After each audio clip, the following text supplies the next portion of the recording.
Hello everyone, welcome to another video. It is me, Desiree, and I thought it would be kind of fun for some reason to talk about some plants that I have killed more than once. I gotta get my list, I've been writing them down. And I have heard other people say they have like a 3 strikes you're out kind of rule, like they'll try a plant 3 times and if it doesn't work then they're not gonna buy it again. I don't have any rules. Like I'll buy the same plant 10 times if I want to, you know, just because I'm gonna get it right this time, you know what I mean? And some plants, they just haven't worked out, but there are some I won't buy again, like a couple of these on these lists I will tell you. And there are some that I will repurchase. But the first one that I wrote down is the bear paw succulent. I did feature this one in my 2022 like plants that died this year video. I have had that one I think 3 times now. I had a regular one and then I bought 2 variegated ones. Just after one died I found another one and I was like, no, I'm gonna get it right this time. I have no idea how to take care of that plant. I have seen like the big ones, like people have it in a pot, it's really tall, it flowers.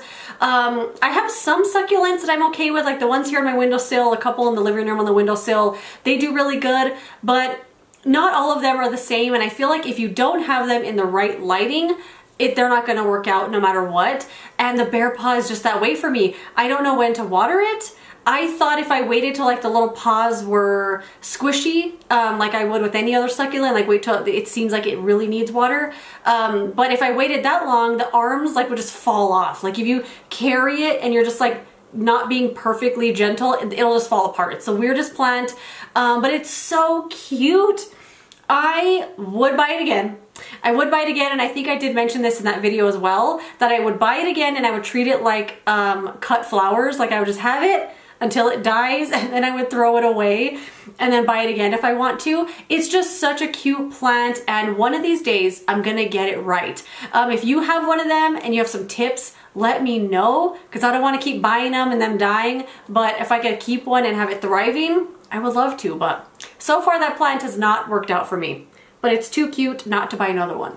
The next one I wrote down is the silver dragon alocasia. Oh my goodness. This plant was on my wish list, and then I saw Costa Farms is going to start putting them out in their $20 pots, and I lost my mind. One of you guys actually sent me a message on YouTube saying, hey, I just saw them at the store. We live in the same area, so they saw them at the store. I went on my lunch break from work. I flew over there. I bought 2 of them. I was so excited. I bought 2 of them, and then I also bought another one. I saw them at the grocery store where I live too. They had a buy one get one free, like small $5 ones.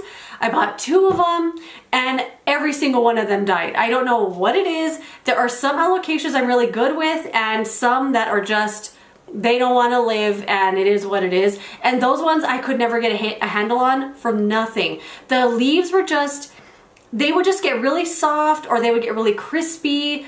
I was kind of treating it the same way I treated my other ones, you know, tons and tons of bright light. Don't let the soil get all the way moist. They do like kill off leaves all the time, but they're always putting out another leaf. But that one I could never get the hang of. Couldn't get the hang of it, and every single one of them died. I did save a few of the corms from the soil when I was throwing the plants away with the intention of growing them, but I know I'm never going to because I don't really want that plant anymore. It just always looked ugly. One of them actually flowered for me once, but other than that, the leaves always looked ugly. It never looked good. It was so hard to care for, and I don't want plants that I have to have like be obsessed with the humidity on them. If little crispy edges and stuff I'm totally fine with, but that plant, it either needed too much humidity or it just didn't like being in the house. But for what am I doing this for, like constantly? But that plant I would not buy again in a million years, and I didn't really learn anything either because I tried everything with those 4 plants that I had. So no, I would not buy that one again. But then I see other people have it and it looks great. Who knows? The next one is a string of dolphins. Okay, this was one of the first plants I ever bought. I didn't really know what succulents were. I had no clue how to take care of them, but it was like this cute little pot, and it was full, packed full to the brim, like packed with string of dolphins. They were kind of cascading over the top. It was my favorite little plant, and I definitely overwatered it because I didn't know that succulents can stay dry as a bone for a long time without needing water. And with that one, I saw that it was dry and I was like, oh my God, I need to water it. And then I think it was the next day or the day after, it was like a mushy mess. And I was like, oh my God, my poor little plant.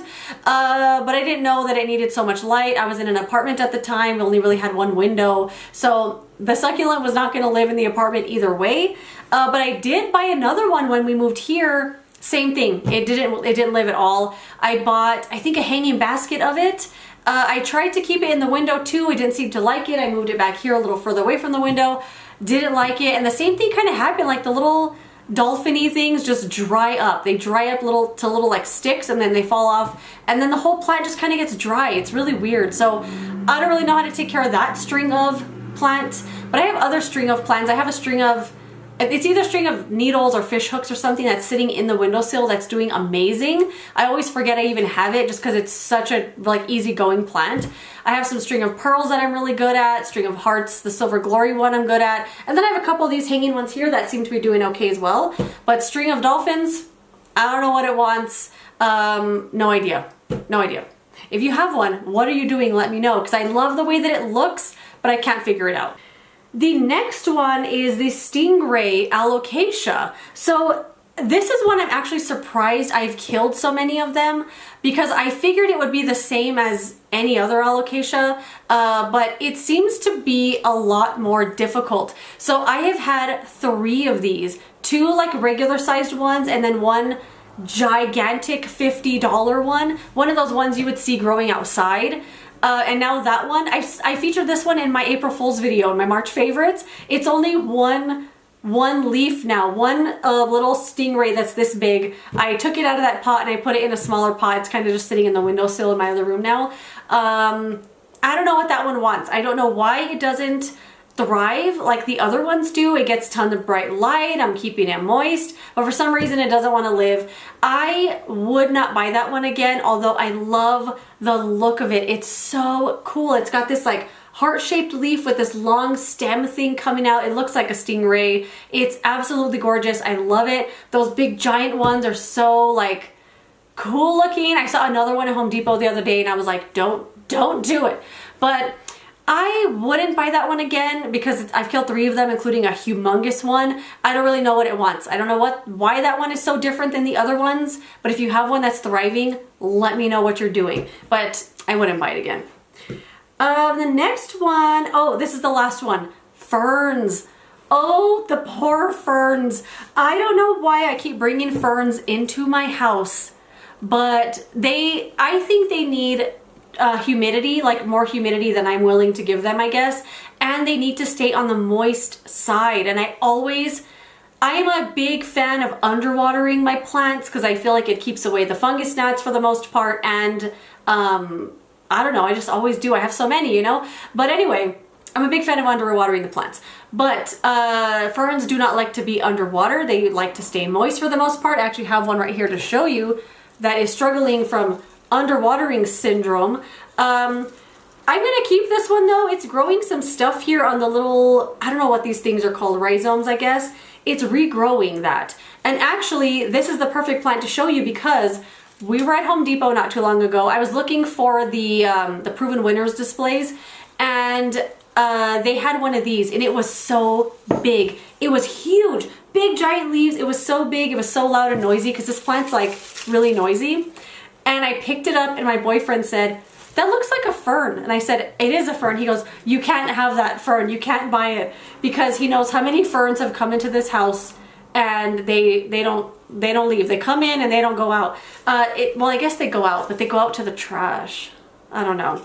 Anyway, I cannot stay on top of ferns to save my life, although they're so beautiful. I have killed the kangaroo paw fern, button fern.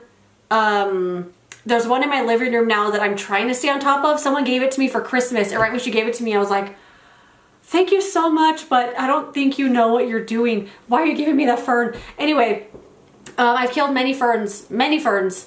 The brake fern or the Pteris fern, that's probably the best looking one. It's got these 3 like long leaves that come off the stem. It's so big and it takes up a lot of space.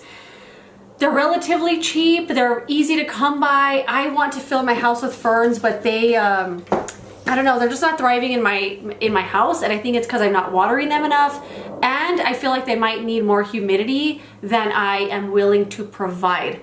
But I love them. What have I learned from it? Not much, because I still want to buy them, you know what I mean? But anyway, let me know some plants you have killed more than once, and let me know if you still would be willing to try the plant again. What did you learn? If you have any tips for the plants I have killed, let me know, because I want to buy most of these again and give them another try. But I don't know. It's what Nick Pileggi says, it's future garbage. If I bring a fern into my house, it's just future garbage, you know what I mean? But maybe I'll just treat them like cut flowers. Anyway, that is it. Thank you so much for watching this video. If you enjoyed it, don't forget to give it a thumbs up and subscribe so you don't miss the next one. And I will see you later in another video. Goodbye.